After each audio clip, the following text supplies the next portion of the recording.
सोलन की जो इकाई है उसने आज डीसी महोदय के माध्यम से राष्ट्रपति महोदया को एक ज्ञापन सौंपा है। यह ज्ञापन आप सभी लोगों को ज्ञात होगा कि 20 जुलाई 2026 को दिल्ली जंतर मंतर में जो छात्रों का एक बहुत बड़ा आंदोलन चला हुआ है, जो नीट एग्ज़ाम पेपर लीक हुआ था, उसको लेकर छात्रों का 1 महीने से लेके बहुत बड़ा आंदोलन चला है, जिसको लेके बहुत सारे छात्र दिल्ली के अंदर इकट्ठा हुए थे और उनकी मांग थी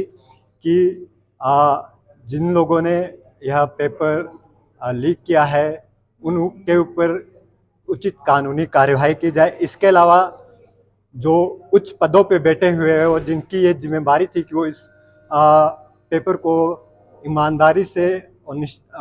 तरीके से करवाए, वो अपनी जिम्मेदारी को निभाने में असफल रहे। वो इस जिम्मेदारी अपने जो एग्ज़ाम ये लीक हुआ है उसको जिम्मेदारी लेते हुए अपना इस्तीफा दे। इन सभी मांगों को लेकर जंतर मंतर पे स्टूडेंट इकट्ठा हुए थे और संसद की तरफ शांतिपूर्वक तरीके से मार्च कर रहे थे, लेकिन दिल्ली पुलिस द्वारा एक बहुत ही बुरे तरीके से उन शांतिपूर्वक छात्रों के ऊपर लाठीचार्ज किया गया। वहाँ जो लड़कियां थी उनको गलत तरीके से छुआ गया, उनके ऊपर भी लाठीचार्ज किया गया, जिसके कारण बहुत सारे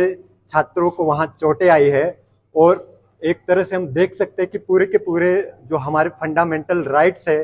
भारत के, जो हमें भारत के संविधान ने दिया है, उसका वॉयलेशन किस तरीके से चाहे वो सरकार बोले चाहे पुलिस प्रशासन बोले, वो किस तरह से वॉयलेशन कर रही थी। उन सब के खिलाफ जुडिशियल इंक्वायरी के लिए हम आज डीसी महोदय के माध्यम से जो हमारी राष्ट्रपति महोदय है उनको एक ज्ञापन देने के लिए आए थे कि इसके ऊपर एक जुडिशियल इंक्वायरी की जाए। जो भी लोग इस तरह के लाठीचार्ज के में शामिल थे, चाहे पुलिस वाले थे चाहे कोई और उनके अफसर थे, उनके ऊपर सख्त कार्रवाई की जाए। और जो छात्रों की मांग है, जो वो मांग कर रहे हैं कि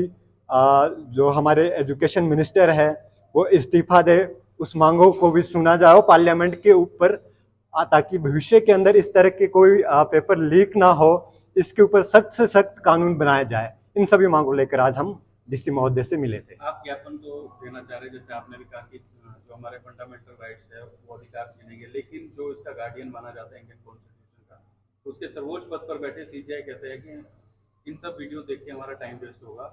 तो ये हमें नहीं देखना है। तो आप कैसे उम्मीद कर सकते हैं कि ये प्रॉपर जो है इस पर जुडिशियल इंक्वायरी होगी, क्योंकि अब तक जितने वीडियो वायरल हो रहे हैं इस वक्त तो फू फोटो कर देना चाहिए। जी बिल्कुल। आपने परसों न्यूज़ देखी भी होगी और सुनी भी होगी कि सुप्रीम कोर्ट के अंदर जब शू मोटो की बात के लेकर एक अधिवक्ता हमारे वहाँ गए थे, तो जो सीजीआई है उन्होंने तुरंत इमीडिएट उस बिल को सुनने से खारिज कर दिया कि हम अभी हमारे पास सुप्रीम कोर्ट